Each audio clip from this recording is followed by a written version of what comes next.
కీడు చేయుటకు నీతి పలుకుట కంటే అబద్ధము చేయుట నీకు ఇష్టము. కపటమైన నాలుక గలవాడా, అధిక నాశనకరములైన మాటలే నీకు ఇష్టము. కపటమైన నాలుక గలవాడా, అధికమైన నాశనకరములై చేసేయే నీకు ఇష్టము. ఇతరులకు నాశనము కలగాలని కోరుకున్నటే నీకు ఇష్టము.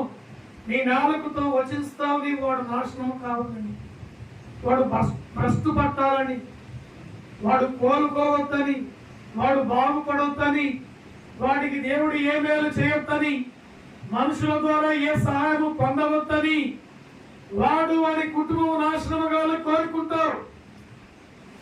కానీ దేవుడు అంటున్నాడు, దేవుడు నమ్మిన బిడ్డకు, ఎవరిని?